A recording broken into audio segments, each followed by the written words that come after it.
hace 10 años que vengo enseñando. Entonces, otra vez se ha desconectado, no sé cómo voy a hacer.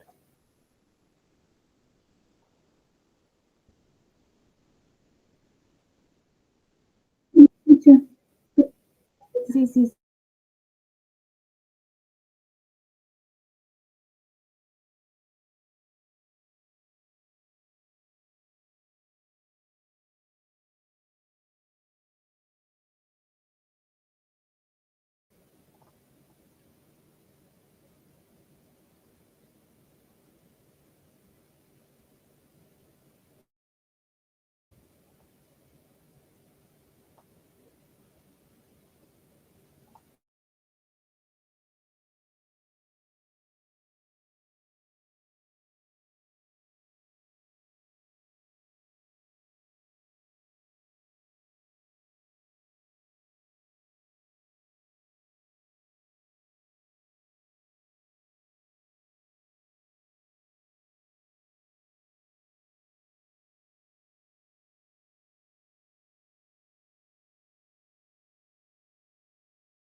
Sí, chicos, estoy arreglando mi micro. Espérenme unos minutos, por favor.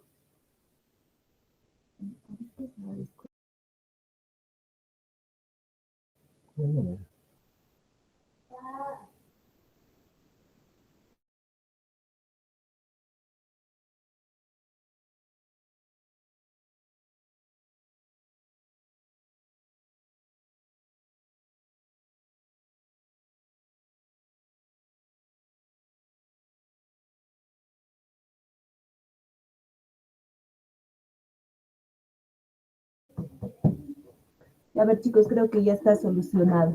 Entonces, el día de hoy les voy a presentar el sílabus para que ustedes vean los temas que vamos a tocar en este semestre y en qué parte del curso se van a dar el primer, el segundo y el tercer examen.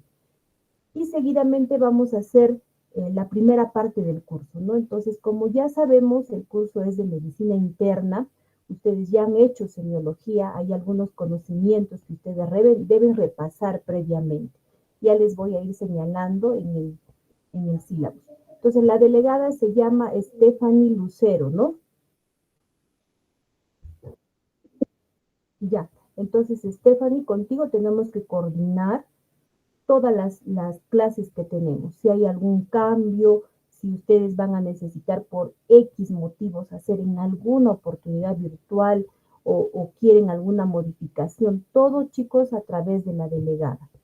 ¿Cuántos alumnos son en total, Stephanie? Ya. Entonces, todos los días tienes que llamar lista, por favor. Hoy día también me tienes que entregar la lista de los 26 que están en la clase, por favor. Al terminar la sesión me mandas de los 26 que están presentes, ¿ya? Ya, voy a compartir mi pantalla.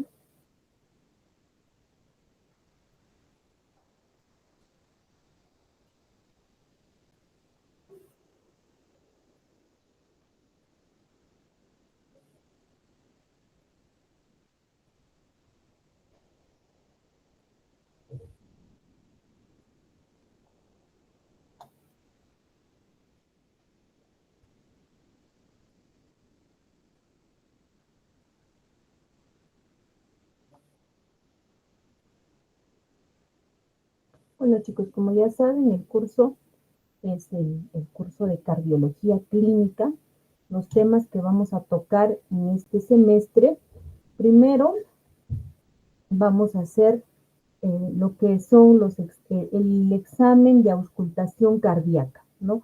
En lo que es auscultación cardíaca, estos chicos, ustedes tienen que recordar algunos temas que ya han visto en semiología, por ejemplo, los tipos de pulso arterial, el pulso venoso, por ejemplo. Nos vamos a centrar en lo que es la auscultación, o sea, que es la parte del examen físico, que es la auscultación, que es la parte más importante en cardiología. Eso es la primera semana, el tema que vamos a tocar hoy día. Seguidamente vamos a ver electrocardiografía básica, ¿no? Donde nosotros vamos a poder reconocer las partes del electrocardiograma, vamos a ver las ondas más importantes y algunas alteraciones electrocardiográficas. El siguiente tema es la insuficiencia cardíaca.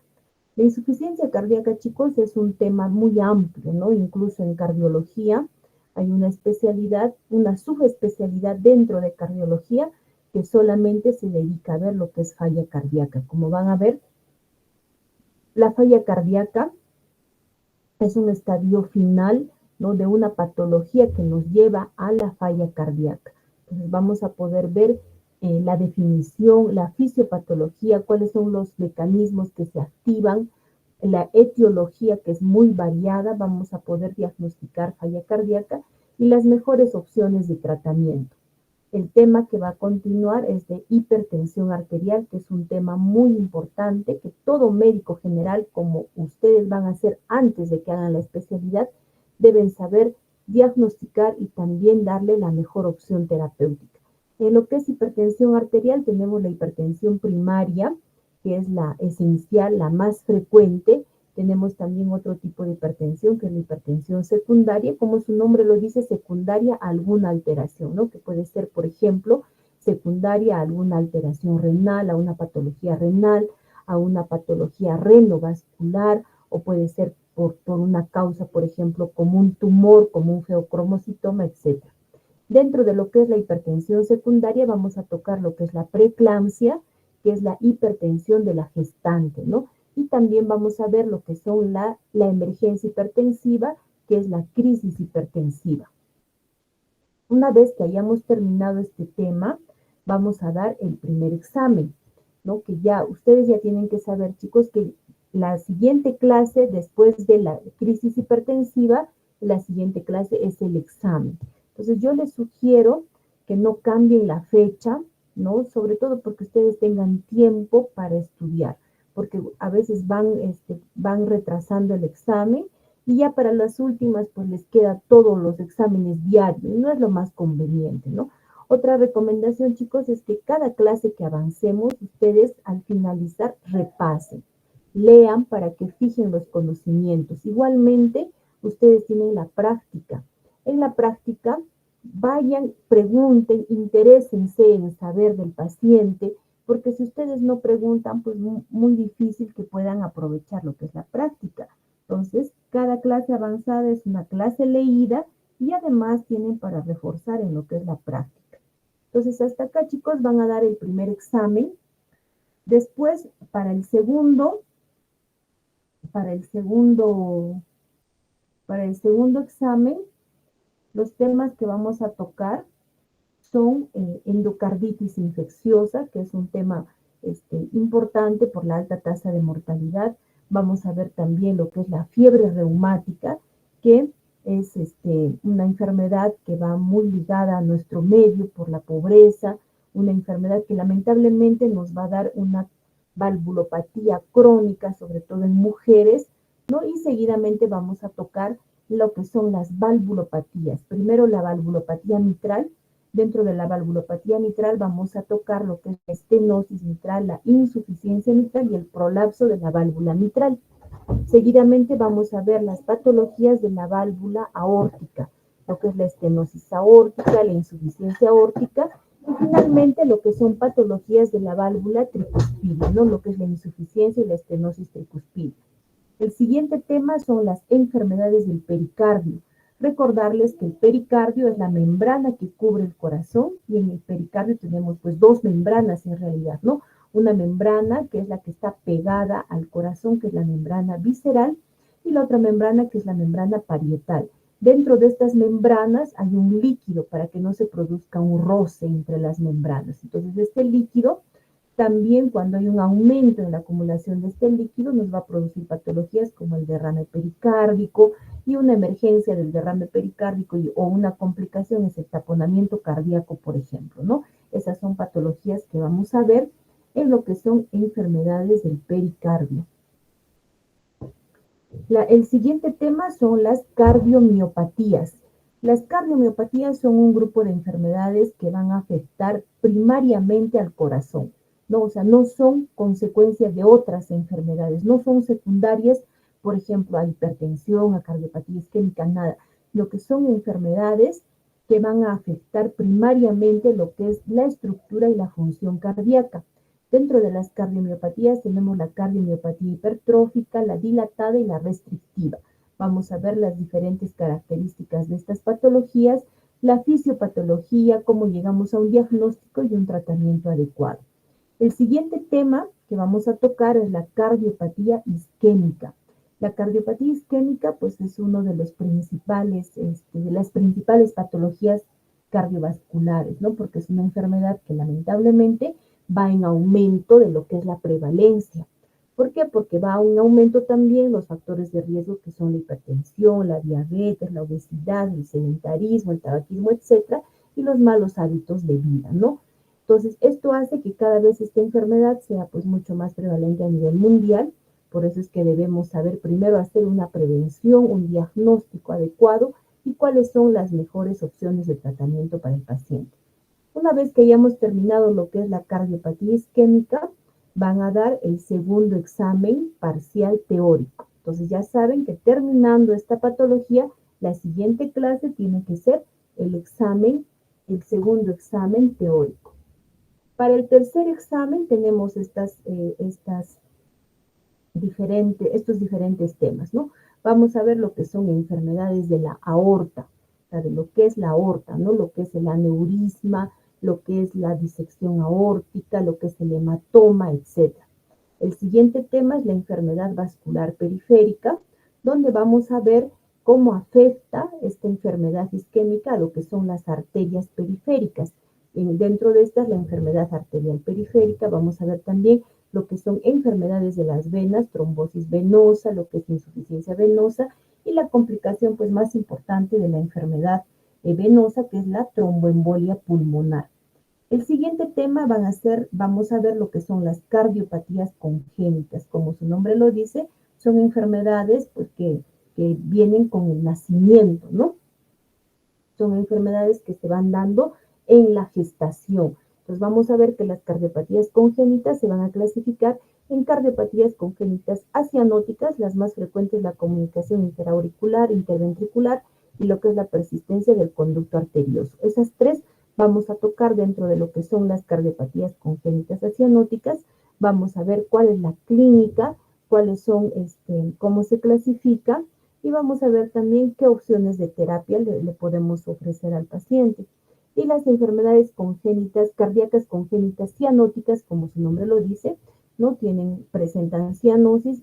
Dentro de ellas vamos a tocar lo que es la tetralogía de Fallot, que es la más frecuente y la que pone pues en peligro la vida del paciente desde que nace, ¿no? Que es la transposición de grandes vasos. El siguiente tema son las arritmias. Dentro de las arritmias, chicos, vamos a clasificarlas en las que son taquiarritmias y las que son bradiarritmias, es decir, en las arritmias que cursan con taquicardia y las arritmias que cursan con bradicardia, ¿no? Entonces vamos a ver, por ejemplo, dentro de las taquiarritmias, lo que son las extrasístoles supraventriculares, la fibrilación auricular, el flúter, las taquicardias paroxísticas, etc. Y dentro de lo que son las bradiarritmias, vamos a ver, por ejemplo, el síndrome del seno enfermo, vamos a ver el síndrome de bradicardia y taquicardia y los diferentes bloqueos auriculoventriculares. Una vez que terminemos con este tema, chicos, la siguiente clase tiene que ser el tercer examen teórico. Entonces, de esta manera vamos a desarrollar el curso.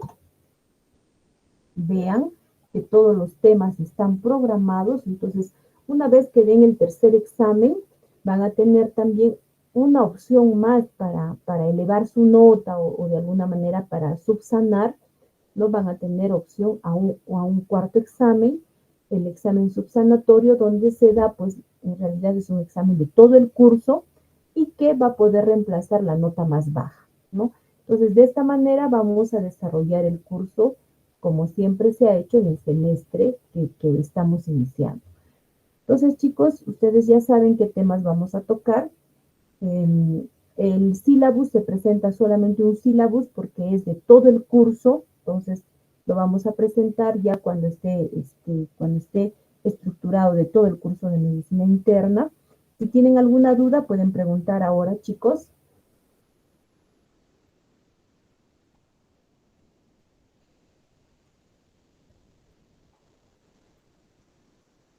¿Tienen alguna duda o todo claro, chicos? Por favor, contesten porque pienso que no me están escuchando.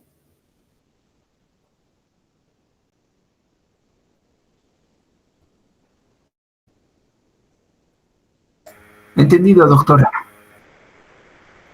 El único que está escuchando creo que es Ever. El resto de los alumnos, ¿qué estarán haciendo?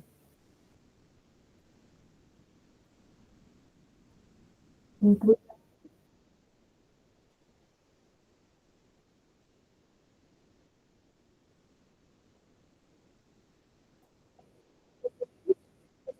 Sí, perfecto. Y traten de que esas fechas se respeten y ya no se muevan.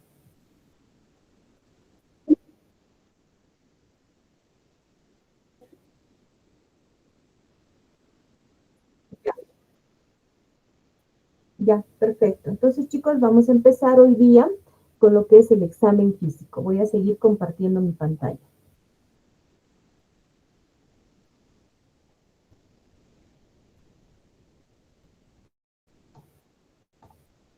Vamos a empezar con lo que es la cardiología clínica, ¿no?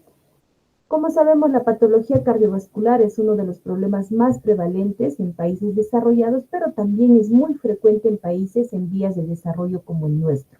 Es responsable del 35% de muertes, quiere decir que 1 millón de personas cada año muere por enfermedades cardiovasculares. La cuarta parte de las muertes ocurre de forma súbita. Entonces, esta patología cardiovascular afecta al 35% de la población. Va en incremento, ¿por qué? Porque aumenta la hipertensión, se hace más prevalente la diabetes, se hace más prevalente la obesidad, ¿no? Entonces, antes se pensaba que la enfermedad cardiovascular era más frecuente en varones que en mujeres, sin embargo, hoy se sabe que la enfermedad cardiovascular afecta de igual manera tanto a varones como a mujeres.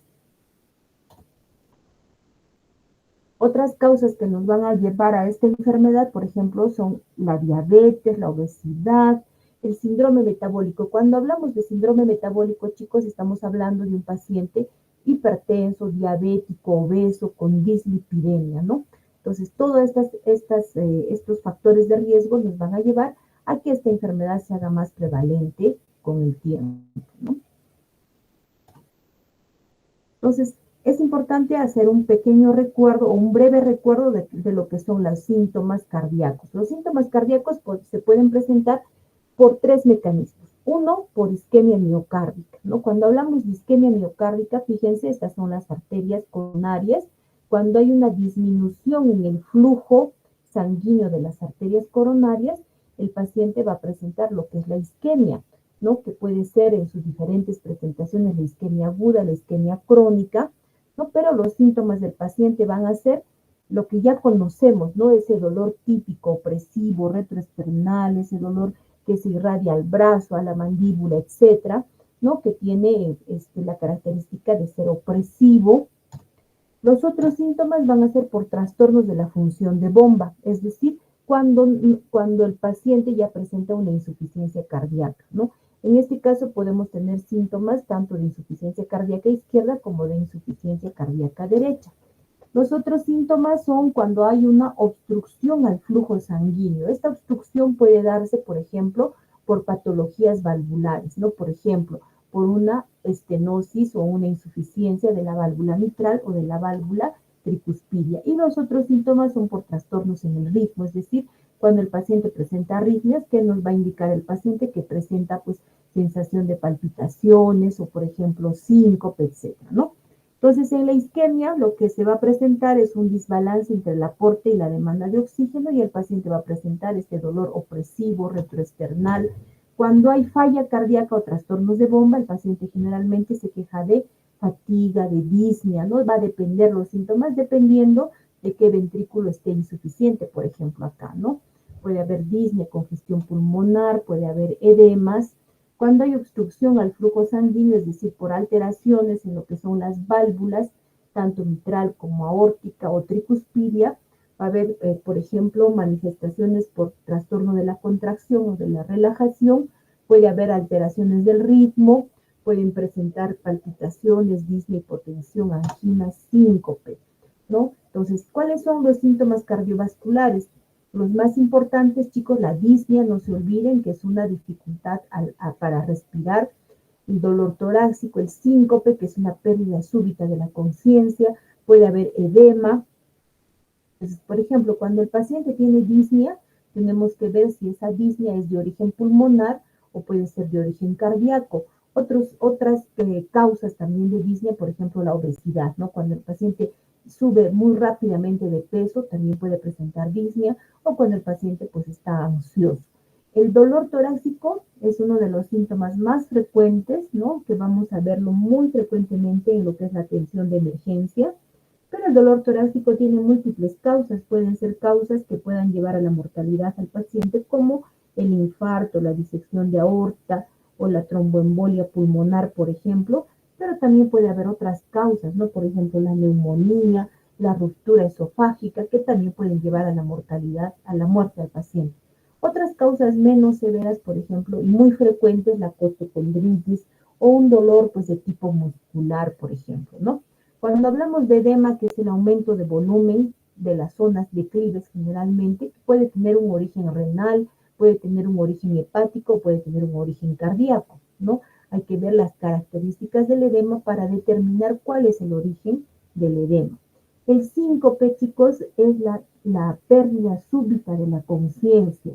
Entonces, este síncope puede tener una causa neurológica o puede ser una causa cardíaca, pero la causa más frecuente es neurológica, ¿no? Entonces tenemos que ver cuáles son las causas. Pero si la causa es cardiológica, lo más frecuente es que sea por una arritmia o que pueda ser pues por una valvulopatía, como por ejemplo la estenosis aórtica. Entonces debemos hacer una evaluación cuidadosa. Es importante recordar que una buena anamnesis y un buen examen físico no puede ser reemplazado por ningún examen auxiliar. Los exámenes auxiliares, como su nombre lo dice, es solamente para complementar nuestro diagnóstico, ¿no? No puede ser que nosotros no hagamos una buena anamnesis y no tengamos nuestras opciones diagnósticas, ¿no? Y de frente querramos hacer un diagnóstico con puros exámenes auxiliares. Primero, que se está haciendo un mal uso de los exámenes. Segundo, que a veces no es necesario someter a todos esos exámenes al paciente, ¿no? Entonces tenemos, por ejemplo, en nuestro caso, el electrocardiograma, que sobre todo nos sirve para lo que es patología isquémica, ¿no? O sea, para diagnosticar un infarto, por ejemplo. También se puede hacer uso de lo que es la prueba de esfuerzo, ¿no? Que es la monitorización electrocardiográfica mientras el paciente hace actividad física. Otros exámenes, la ecocardiografía, que como su nombre lo dice, es una ecografía del corazón, donde podemos ver si hay alteraciones anatómicas, podemos ver si la función cardíaca está preservada o está disminuida. Otros exámenes, por ejemplo, una simple placa de tórax nos puede ayudar bastante, puede mostrarnos, por ejemplo, una cardiomegalia o crecimiento de aurículas, de ventrículos, puede mostrarnos también si hay un edema, por ejemplo, un edema agudo de pulmón, si hay una patología pulmonar, etcétera, ¿no? Una simple placa de tórax. Y otras técnicas de imagen, pues mucho más sofisticadas, ¿no? Como la tomografía, la resonancia, el angioten, etc. Entonces, es importante también en lo que es la anamnesis, chicos, preguntar si los síntomas se presentan cuando el paciente hace ejercicio o cuando está descansando, ¿no? Entonces, en lo que es el examen físico, es muy importante que ustedes sepan medir adecuadamente la presión arterial, ¿no? entre ustedes primero. Míranse entre ustedes, miran al familiar con el que viven, al papá, a la mamá, a los hermanos, o muchos viven con los abuelitos. Van a ver que la presión arterial de los abuelitos es diferente, ¿no? Suelen tener una sistólica alta y una diastólica baja, o no escucharse adecuadamente. Entonces, aprendan, por favor, a tomar una presión arterial adecuada. El electrocardiograma, que es el siguiente tema que lo vamos a tocar, la placa de tórax, ¿no? Entonces, siempre es importante hacer una evaluación completa del paciente. Entonces, si nosotros hacemos una buena anamnesis, hacemos un buen examen físico, vamos a poder llegar a nuestras opciones diagnósticas o nuestros diagnósticos presuntivos, ¿no? Ya teniendo los diagnósticos presuntivos, podemos valernos de un examen auxiliar para determinar cuál es el diagnóstico definitivo del paciente. Ahora, tenemos también algunas clasificaciones que la vamos a recordar. Yo sé que ustedes ya habrán visto esto en semiología, por ejemplo, lo que es la clasificación de la disnea, ¿no? La clasificación de la disnea, que es la disnea, la dificultad para respirar, ¿no? Que puede clasificar, se clasifica de acuerdo a la actividad física de cada paciente en clase 1, 2, 3 y 4. La clase 1 es cuando la disnea se presenta a actividades mayores a las habituales, ¿no? La clase 2 es cuando la disnea se presenta a las actividades normales. La clase 3, la disnea a las actividades menores a las habituales. Y la clase 4, cuando ya el paciente presenta disnea pese a estar en reposo. Ok, ya lo vamos a ver también cuando toquemos falla cardíaca. Entonces, chicos, hay algunas enfermedades que también van a empeorar el diagnóstico del paciente con enfermedad cardiovascular. Por ejemplo, la anemia. Pónganse en el caso de que sea un paciente con falla cardíaca, ¿no? Donde ya el gasto cardíaco está disminuido. Si a eso se le agrega una anemia aguda, que puede ser, por ejemplo, porque pierda sangre por una úlcera gástrica sangrante o por cualquier causa que le haga perder sangre, ¿no? Esa anemia va a hacer que la falla cardíaca empeore. Otras enfermedades, por ejemplo, la tirotoxicosis, ¿no? Es una enfermedad que se presenta con taquicardia, entonces el paciente pues está más sintomático, ¿no?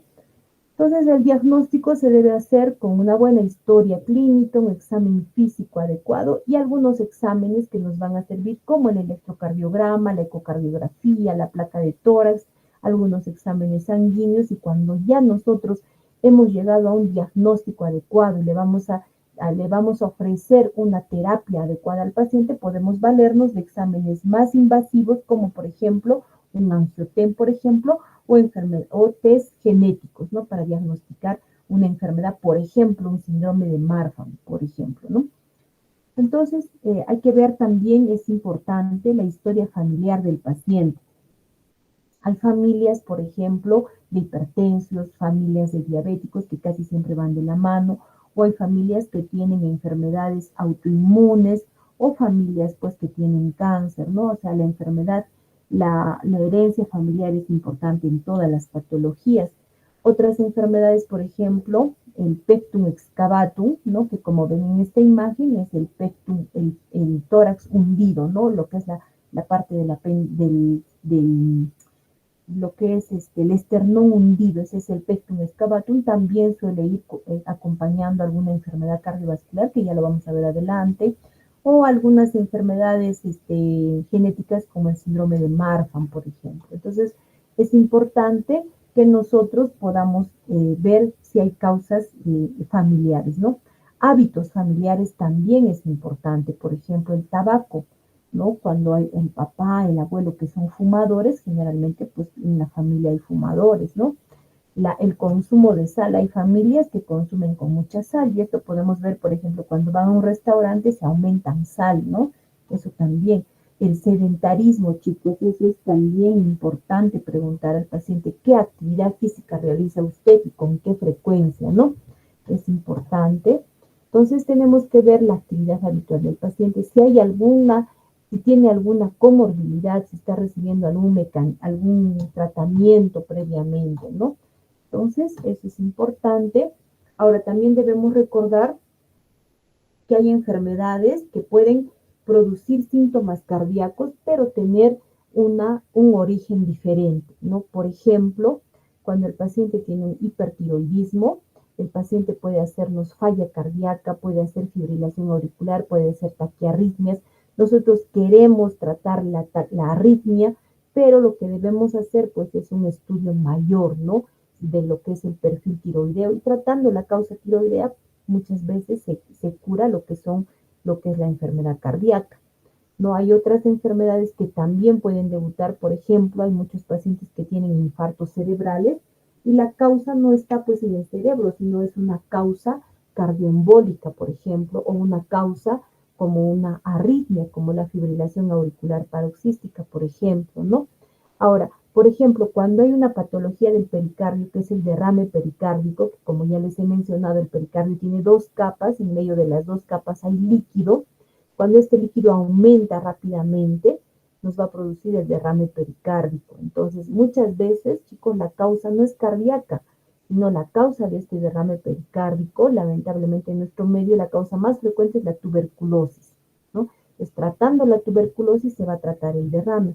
O también, pues, el cáncer, ¿no? Hay pacientes que no son diagnosticados de cáncer y pueden debutar, por ejemplo, con un derrame pericárdico. Y una vez que se les va haciendo los exámenes, se diagnostica el cáncer que está por algún lado del cuerpo, ¿no? Entonces hay causas que nos pueden producir eso. Los errores que cometemos no solamente en lo que es cardiovascular, sino en todas las patologías, es sobrevaloración y sobreutilización de los exámenes auxiliares, sobre todo invasivos, ¿no?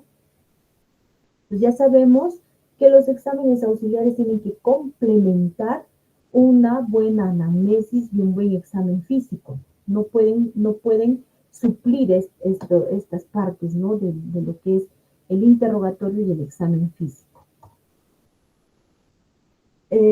Lo que nos corresponde, chicos, como médicos que van a hacer de primer nivel al terminar lo que son sus estudios de pregrado, es que hagamos sobre todo una prevención adecuada, ¿no?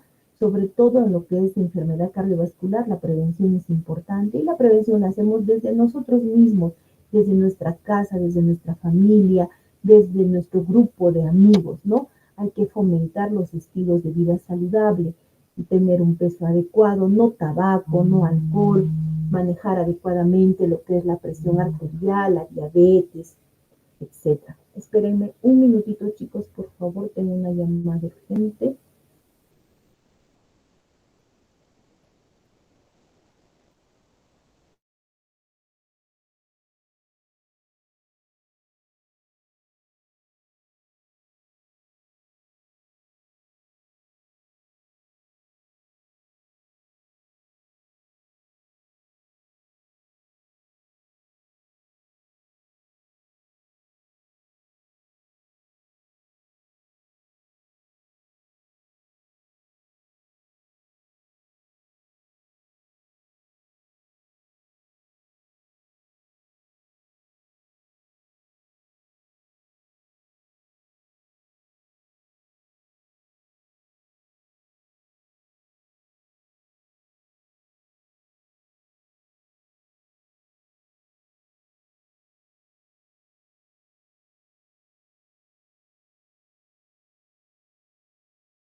Ya, chicos, disculpen, voy a seguir con la clase.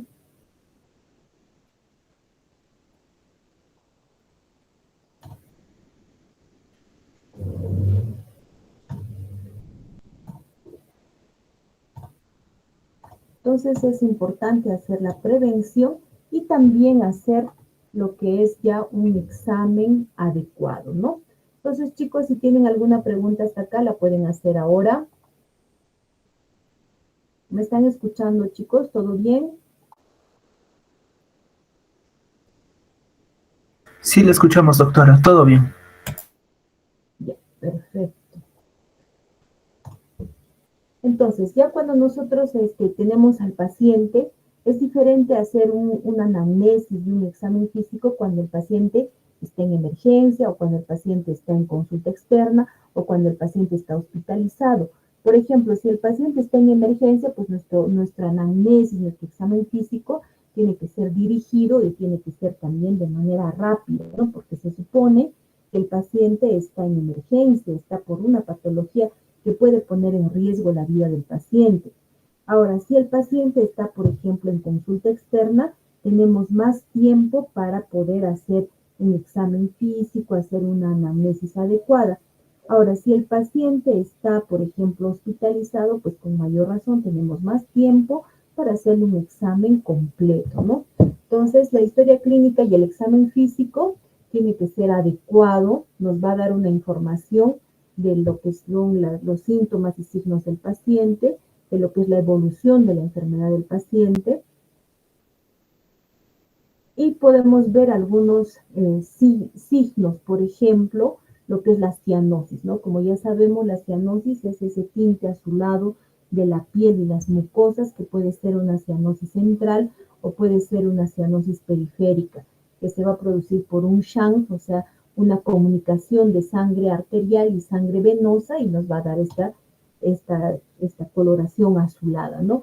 Puede ser la cianosis central, como vemos acá, cuando se presenta, por ejemplo, perioral, como vemos, o puede ser periférica cuando vemos en las zonas distales de los dedos.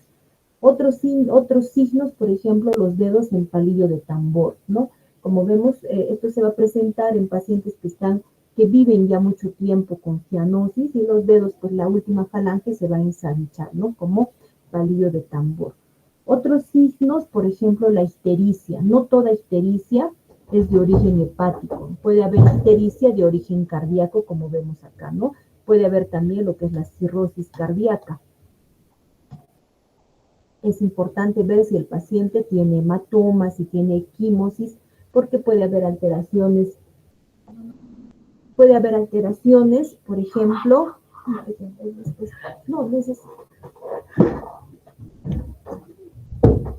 puede haber alteraciones, ¿no? De lo que son lo que son los factores de coagulación. En el examen físico también es importante ver la cavidad oral, porque la cavidad oral nos habla del grado de higiene que tiene ese paciente, ¿no? Hay que ver si hay abscesos, por ejemplo. Otros signos que podemos ver, por ejemplo, como vemos acá, es el exoftalmos, ¿no? Que es muy frecuente en pacientes con patología tiroidea. Otros signos, por ejemplo, fíjense en esta niña, lo que vemos es el cuello alado, ¿no? Que se presenta, por ejemplo, en el síndrome de Turner, que puede ir con patologías cardíacas. Otros exámenes que se deben realizar en patología cardíaca, por ejemplo, es el examen de la retina, ¿no? Que esto nos va a permitir observar vasos pequeños, ¿no? Cómo está el grado de vasos pequeños que tenemos en el ojo. Es un examen que no lo hacemos nosotros los cardiólogos, sino lo hacen los oftalmólogos, ¿no? Vamos a ver, por ejemplo, si hay placas de embolia en las arterias, cómo está el cruce de las arterias, la relación entre arteria-vena, ¿no? Entonces, el examen de la retina también es importante, ver el calibre de los vasos, si hay estrechamiento de vasos, si hay hipertensión severa, podremos ver hemorragias en flama, por ejemplo, o podemos ver embolias retinianas. Esto es solamente para que tengan una idea, ¿no? Porque no es una parte de un examen cardiológico que debemos hacer nosotros, ¿no? Entonces, normalmente el fondo de ojo se ve así, miren chicos, cómo se ven las arterias, cómo se ven las venas. Cuando ya hay un grado de lo que es retinopatía hipertensiva, por ejemplo, hay estrechamiento arteriolar, ¿no? Dilatación o tortuosidad de las venas. En el estadio 2, pues ya vemos que hay signos de cruce arteriovenoso, ¿no? Que se cruzan arteria con vena, etc. En el estadio 3 ya podemos ver edema, hemorragias, exudados. Y en el estadio 4, pues ya hay papiledema, ¿no? Como vemos, exudados duros, exudados algodonosos. Esto es parte de lo que es el examen de fondo de ojo, que lo hace el oftalmólogo, ¿no? Solo para que ustedes tengan idea de cómo la hipertensión, por ejemplo, afecta otros órganos, ¿no? Entre ellos el ojo. Ahora, en el examen físico es importante que vean cómo llega el paciente, ¿no? Si llega caminando, si es independiente o está en silla de ruedas, etc. Al hacer la inspección del paciente, siempre hay que ver el tórax. A veces por el frío, por nuestro clima o por la idiosincrasia de nuestros pacientes, pues no son pacientes que se abran totalmente lo que es la ropa, ¿no? Para que podamos ver el tórax, pero siempre podemos hacer un examen de si hay una cicatriz grande, ¿no? Como acá, por ejemplo, si vemos esta cicatriz, ya sabemos que el paciente ha sido operado, pues no puede ser un bypass, puede ser que le hayan cambiado la válvula, le hayan operado una cirugía, pero ha tenido una cirugía cardíaca abierta. Esta cicatriz que ven acá al lado izquierdo, esta cicatriz, pequeña cicatriz, es un bolsillito, ¿no? Donde generalmente es por colocación de marcapaso o de algún desfibrilador implantable, etc. Importante ver también la forma del tórax, si es un pectum excavatum, como vemos acá, o un pectum carinatum, ¿no? Como vemos acá. Y cómo llega el paciente es importante. Ahora, también es importante recordar, chicos, que ya la edad no es algo subjetiva, ¿no? Vamos a ver en consulta que hay pacientes jóvenes de 80 años y hay pacientes viejos de 50 años. ¿Y eso por qué? Por los estilos de vida. Si es un paciente que es hipertenso, diabético, fumador, sedentario, generalmente pues está muy avanzado, ¿no? Mucho más de su edad cronológica. La ascitis también es un signo que no solamente se presenta en patología hepática, ¿no? La ascitis, que es la acumulación de líquido en el peritoneo, se puede presentar también en patologías valvulares, por ejemplo, o de falla cardíaca. Ahora, por ejemplo, al hacer el examen físico, si es un paciente delgado, se puede observar un pulso prominente a nivel del abdomen, puede ser, por ejemplo, un aneurisma. Es importante también ver las extremidades inferiores, ¿no? Miren acá, estas venas dilatadas, tortuosas, ¿no? Que nos van a indicar que tiene varices, puede tener flebitis, tromboflebitis, puede haber edemas, puede haber lesiones de Janeway, Osler. En el examen físico es importante la toma de la presión arterial, una toma adecuada, ¿no? Esta foto justamente es para que vean cómo no se debe tomar la hipertensión. Miren acá, el brazo del paciente está en el aire y esa no es una forma adecuada de tomar, ¿no? Adecuadamente el brazo del paciente tiene que estar apoyado sobre una superficie dura, ¿no? Y tenemos que hacer la toma adecuada de la presión, de la frecuencia cardíaca, tenemos que ver el pulso arterial, que son conceptos que ya ustedes lo tienen que repasar de lo que es semiología, los diferentes tipos de pulso, se puede medir como vemos acá, a nivel humeral, puede ser el pulso el popliteo, el femoral, o puede ser el pulso pedio, ¿no? Los diferentes tipos de pulso, el pulso hipocinético, hiperkinético, etcétera, que ya son conceptos que ustedes lo han visto en semiología que tienen que repasarlos, chicos. Podemos ver el pulso paradójico, el pulso deficitario, etcétera. Entonces, esto como parte de lo que es el examen físico. Ahora vamos a pasar, como ya en el sílabus les he presentado, la parte más importante es la auscultación, ¿no? Entonces, en el examen físico también podemos ver lo que es el pulso venoso que nos va a indicar cómo está funcionando lo que es el ventrículo derecho, ¿no? Entonces, ahí tenemos que ver las características del pulso venoso. También, ¿para qué sirve el pulso venoso?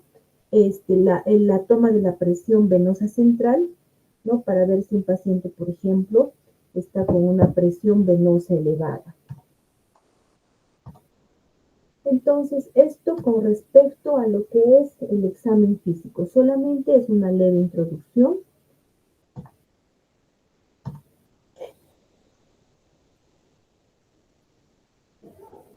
Lo que es la palpación es una parte del examen físico que no la llevamos no la hacemos muy frecuentemente, pero también es importante porque podemos palpar el choque de punta, dónde está ubicado el choque de punta, podemos palpar los impulsos ventriculares, las pulsaciones anormales, ¿no? Por ejemplo, en insuficiencia mitral, en hipertensión pulmonar, etc.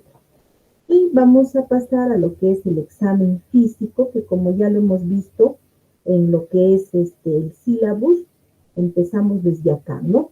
De lo que es la auscultación, que es la parte más importante del examen físico en lo que es la patología cardiovascular.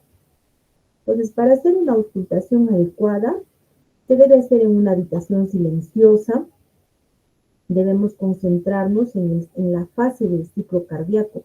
Recordemos que en el ciclo cardíaco tenemos la sístole y tenemos la diástole. Entonces, al hacer la auscultación, tenemos que concentrarnos en qué parte del ciclo cardíaco estamos auscultando, si es sístole o si es diástole, ¿no? Entonces, también es importante auscultar al paciente en los diferentes focos auscultatorios y también relacionarlos con otros fenómenos. Por ejemplo, relacionarlo con el pulso carotidio, con el choque de punta. ¿Qué quiere decir? Cuando yo en la práctica les digo, chicos, ausculten al paciente, no solamente es poner el estetoscopio en el foco auscultatorio, sino que tienen que, por ejemplo, palpar el pulso, ¿no? Pueden palpar el pulso carotidio, pueden palpar el choque de punta, y el ruido que ustedes escuchan o el primer ruido que escuchan coincide con el pulso carotidio o con el choque de punta es sistólico y el que no coincide es diastólico. Entonces, de esta manera, ustedes están ya aprendiendo a educar el oído y qué ruido es sistólico y qué ruido es diastólico. Ahora vamos a escuchar los ruidos cardíacos que los escuchamos por la abrupta aceleración y desaceleración de la sangre. Vamos a tener 4 ruidos que vamos a escuchar. El primer ruido cardíaco se debe al cierre de las válvulas mitral y tricuspidia, ¿no? La primera en cerrarse es la válvula mitral porque tenemos mayor presión a nivel de las cavidades izquierdas. Entonces se cierra primero la válvula mitral y luego se cierra lo que es la válvula tricuspidia. Normalmente hay incluso un retraso fisiológico a nivel de la rama derecha de 60 milisegundos.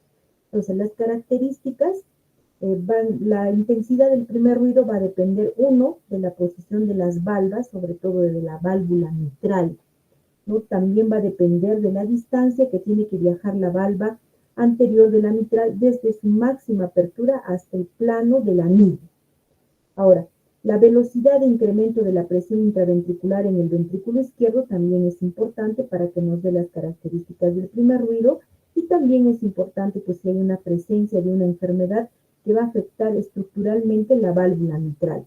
Entonces, el primer ruido puede estar incrementado, por ejemplo, en esas patologías donde hay taquicardia, ¿no? Donde la frecuencia cardíaca está elevada, donde hay un flujo auriculoventricular aumentado, por ejemplo, estados de gasto cardíaco elevado, como la fiebre, la anemia, el beriberi, cuando hay una fístula arteriovenosa, cuando el paciente presenta hipertiroidismo, por ejemplo. Cuando hay un flujo auriculoventricular prolongado, también vamos a escuchar un primer ruido incrementado, por ejemplo, en pacientes que tienen estenosis de la válvula mitral, o cuando hay también un intervalo PR corto, ¿no? Que este intervalo ya lo vamos a ver cuando toquemos el electrocardiograma. Ahora, también es importante la cantidad de tejido, aire o líquido que hay, ¿no? Por ejemplo, cuando auscultamos a un paciente muy obeso, también es importante, ¿no? Que los ruidos pues van a estar más alejados, ¿no? Vamos a escucharlos de menor intensidad. O cuando un paciente presenta, por ejemplo, enfisema a nivel de lo que es el tejido muscular, podemos escucharlo más alejado. O cuando el paciente tiene un derrame pericárdico, también vamos a escuchar los ruidos más alejados, ¿no? Ahora, ¿en qué caso escuchamos un primer ruido disminuido?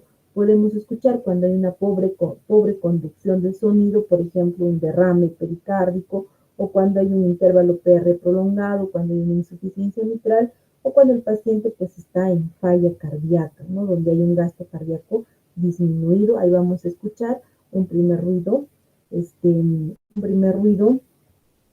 disminuido, ¿no? Ahora, cuando hay un desdoblamiento, ¿no? El desdoblamiento puede ser normal o también pues en un bloqueo completo de rama derecha. Ahora el segundo ruido cardíaco lo vamos a escuchar por el cierre de la válvula aórtica y después de la pulmonar, ¿no? Igualmente va a haber un desdoblamiento que es normal porque primero se cierra lo que es la válvula aórtica debido a esta diferencia de presiones que es mayor a nivel de la aorta que de la pulmonar. Entonces, si el paciente presenta, por ejemplo, una hipertensión pulmonar, podemos escuchar este desdoblamiento disminuido. Ahora, el desdoblamiento normalmente este, eh, el desdoblamiento va a disminuir con la expiración. ¿Qué pasa si este desdoblamiento persiste en la expiración o cuando el paciente está de pie?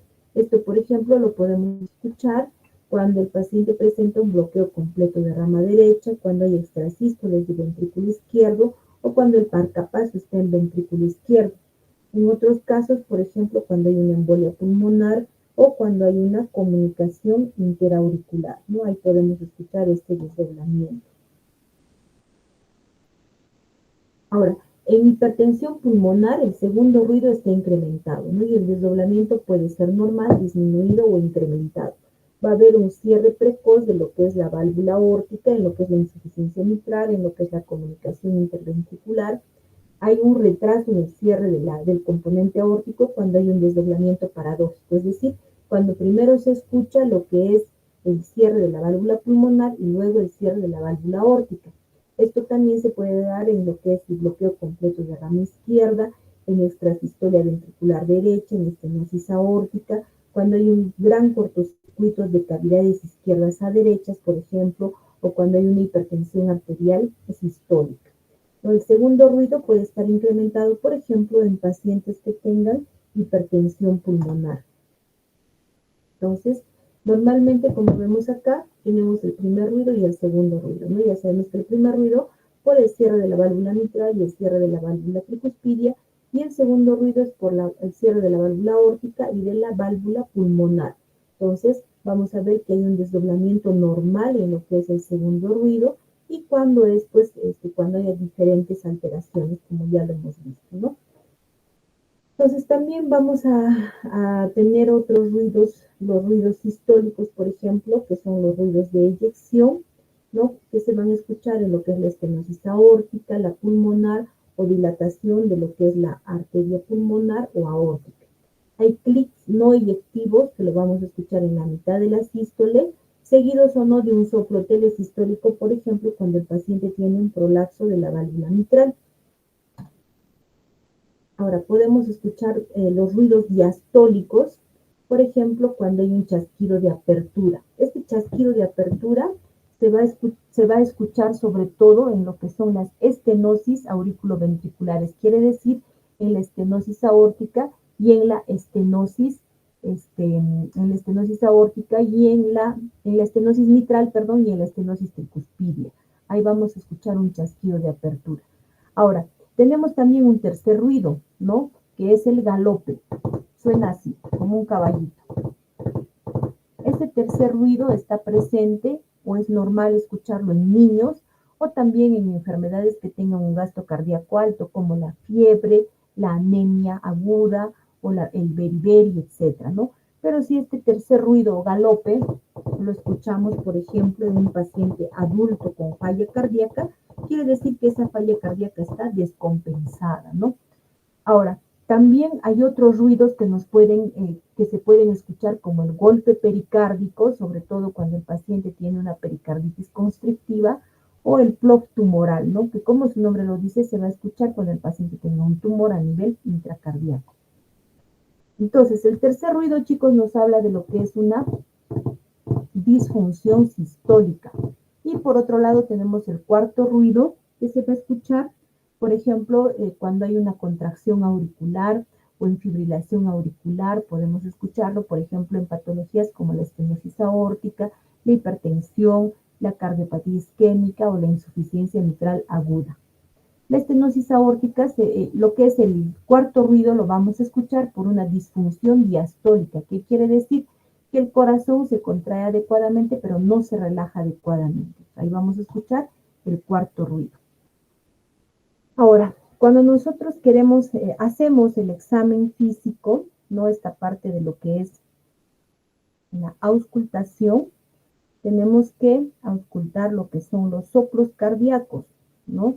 Los soplos cardíacos, tenemos que ver la duración del soplo, la frecuencia, la configuración, la intensidad. También tenemos que ver lo que es la magnitud del soplo, la variabilidad con algún cambio de posición, ¿no? Tenemos que ver sobre todo si este soplo cardíaco lo escuchamos en la sístole o en la diástole. ¿Cuál es la localización? Si está en el foco aórtico, en el pulmonar, en el mitral, en el tricuspidio, tenemos que ver la intensidad que va del 1 al 4, al 6, perdón. ¿Qué quiere decir la intensidad 1? Que escuchamos el soplo, pero tenemos que pedir al paciente que haga alguna maniobra para que podamos auscultarlo. El soplo de intensidad 2 y 3 es el soplo que se escucha fácilmente sin necesidad de hacer una maniobra. El soplo de intensidad 4 es el soplo que ya lo podemos palpar, es decir, el soplo palpable, ¿no? El que tiene ya un trill. Entonces, a partir del 4. El 5, igualmente, el 6 ya es el soplo que ya ni siquiera necesitamos de un estetoscopio para auscultarlo. Ya hay soplos así de intensos. Solamente hay que acercar el oído hacia el tórax del paciente y se puede escuchar este soplo y obviamente también tiene, pues, es palpable, ¿no? También la configuración del soplo es importante. Si este soplo va creciendo o va decreciendo, o si es creciendo o decreciendo en forma de rombo, o el soplo es plano, en meseta, ¿no? Entonces, como vemos acá, podemos ver si es un soplo en forma de rombo, si es plano, etc. Entonces, los soplos, para que ustedes que están empezando a hacer la práctica, chicos, sepan si el soplo es sistólico o diastólico, lo primero que tienen que hacer es, al auscultar, tienen que saber en qué foco auscultatorio están poniendo el estetoscopio. Para hacerles recordar nada más, el segundo espacio intercostal, línea paresternal derecha, tenemos el foco aórtico. En el segundo espacio intercostal, línea paresternal izquierda, tenemos el foco pulmonar. En el tercer espacio intercostal paresternal izquierdo tenemos el aórtico accesorio. En el quinto espacio intercostal, línea medio clavicular, tenemos el foco mitral. Y en lo que es el foco tricuspidio se puede escuchar en lo que es la línea paresternal izquierda. Entonces ustedes tienen que saber dónde ponen el estetoscopio para que puedan escuchar si hay un soplo, en qué foco se escucha de manera más predominante, ¿no? Una vez que ya han puesto el estetoscopio en los diferentes focos auscultatorios, palpen el pulso. Puede ser el pulso radial, puede ser el pulso carotidio o pueden palpar el choque de punta. Si ustedes escuchan que ese soplo coincide con el pulso, por ejemplo, ese es un soplo sistólico. Y si no coincide con el pulso, es diastólico. Entonces, esta es una manera de que ustedes se den cuenta si este soplo es sistólico o diastólico. Entonces, los soplos se pueden clasificar en sistólicos y en soplos diastólicos. Ahora, igualmente, si son soplos sistólicos o diastólicos, se pueden clasificar si se presentan al inicio de la sístole, a la mitad de la sístole, al final de la sístole, o si se escuchan durante toda la sístole, ¿no? Igualmente en los soplos diastólicos. Entonces vamos a empezar con lo que son los soplos protosistólicos, es decir, los soplos que se escuchan al inicio de la sístole. Este soplo, por ejemplo, es característico de la insuficiencia mitral aguda, ¿no? Debido a que hay una diferencia de presiones entre el ventrículo y la aurícula izquierda y desaparece rápidamente. Ahora, además se pueden auscultar el soplo protosistólico, por ejemplo, en la insuficiencia tricuspidia aguda, en la comunicación interventricular muscular pequeña o la comunicación interventricular grande asociada a lo que es la hipertensión pulmonar. Entonces, es característico de la insuficiencia mitral aguda. Como vemos acá, ¿no? Los soplos protosistólicos, vean, son los que se presentan al inicio de la sístole. Ahora, los soplos mesosistólicos, como su nombre lo dice, se presentan a la mitad de la sístole. Son característicos, por ejemplo, tienen una configuración ascendente, descendente o puede ser en diamante, como vemos acá. Miren, es un soplo ascendente, descendente, en rombo o en diamante, ¿no? Esa es la característica del soplo mesosistólico. Se va a escuchar, por ejemplo, cuando hay estenosis aórtica. Es la principal causa de soplo mesosistólico cuando es un paciente adulto. También se puede escuchar en estenosis de la válvula pulmonar, en cardiomiopatía hipertrófica, por ejemplo, o también en esclerosis de la válvula aórtica. También se puede escuchar en lo que es la comunicación interauricular, se puede escuchar también ¿no? En lo que es la cardiomiopatía hipertrófica. Este soplo, chicos, es importante que sepamos diferenciar la edad del paciente. Si escuchamos un soplo mesosistólico en un paciente adulto, la causa más frecuente es la estenosis aórtica. Pero si escuchamos este soplo en un niño, la causa más frecuente es que sea un soplo fisiológico, ¿no? Es el soplo que se escucha generalmente en los niños, que no hay una alteración anatómica, sino que se va a escuchar porque la pared torácica es muy delgada. Ahora, los soplos holosistólicos, ¿no? Como vemos acá, miren, los soplos holosistólicos generalmente son soplos en barra o en meseta, así como esto, ¿no? En barra o en meseta, ¿no? Y lo podemos encontrar, por ejemplo, en la insuficiencia tricuspidia severa, ¿no? Podemos escuchar en la insuficiencia mitral, se puede escuchar también en una comunicación interventricular o se puede escuchar en la insuficiencia o en el prolapso de la válvula mitral, por ejemplo. Ahora, los soplos telesistólicos son los soplos que se escuchan hacia el final de la sístole, ¿no? Suelen estar precedidos de un clic mesosistólico que se presenta en pacientes con prolapso de la válvula mitral, por ejemplo, ¿no? Como vemos acá, y también en pacientes que tienen cardiopatía isquémica. Entonces podemos escuchar este soplo al final de la sístole. Ahora, los soplos diastólicos siempre son patológicos, ¿no? Y cuanto más precoces se escuche, la patología pues es mucho más severa. Podemos escuchar, por ejemplo, en insuficiencia aórtica, en insuficiencia de la válvula pulmonar por hipertensión pulmonar.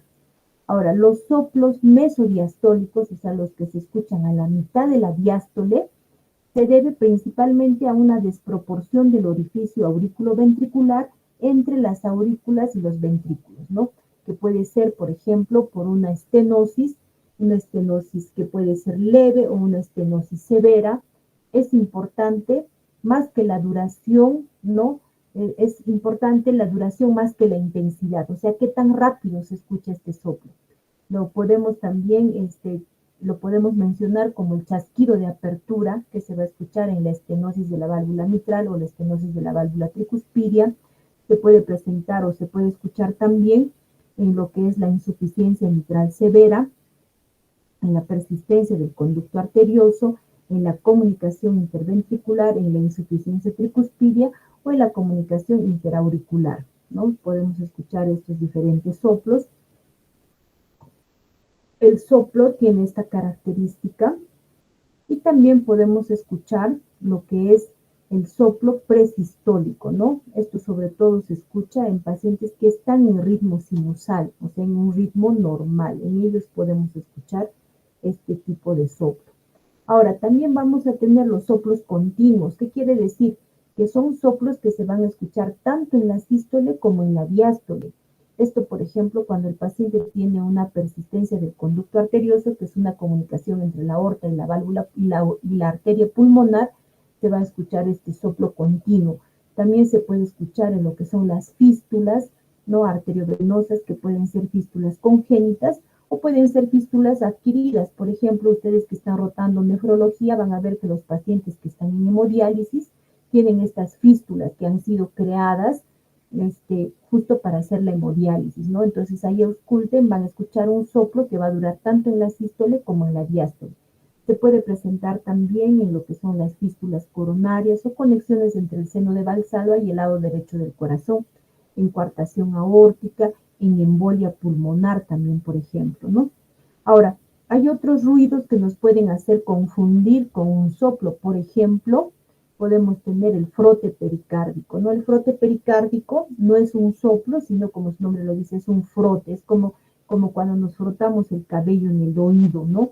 Es inconstante porque se va a presentar solo en una etapa de lo que es, por ejemplo, la pericarditis. Otros, por ejemplo, ruidos que nos pueden hacer confundir con soplos, tenemos, por ejemplo, lo que es el soplo mamario, ¿no? El soplo mamario, como su nombre lo indica, lo escuchamos pues solamente en mujeres que están dando de lactar, ¿no? Porque hay un mayor flujo a nivel de lo que son los conductos lácteos, ¿no? Entonces ahí podemos escuchar, por ejemplo, el soplo mamario, que se da solamente en la etapa de la lactancia, o podemos escuchar también el zumbido venoso, ¿no? Que el zumbido venoso tampoco es un soplo, sino que lo vamos a escuchar en la fosa supraclavicular, que desaparece totalmente al hacer presión con el estetoscopio, ¿no? Y en especial cuando se le pide al paciente que gire la cabeza hacia el examinador, ¿no? Entonces ahí presionamos el estetoscopio y este zumbido desaparece, ¿no? Entonces son ruidos que son inconstantes que nos pueden hacer sospechar o nos pueden hacer confundir con algún soplo. Entonces, chicos, esto con respecto a lo que es la auscultación, espero que es solamente un repaso de lo que ustedes ya han visto en semiología. Repasen, por favor, lo que es pulso arterial, pulso venoso, ¿no? Y lo que es la auscultación en semiología, porque es importante ya que tienen que tener algunos conceptos claros para que puedan hacer una práctica adecuada. ¿Tienen alguna pregunta hasta acá, chicos?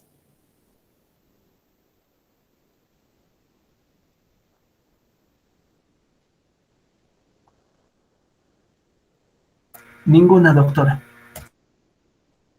El único que contesta es Alberto, es mi único alumno. Stephanie, ¿estás escuchando la clase?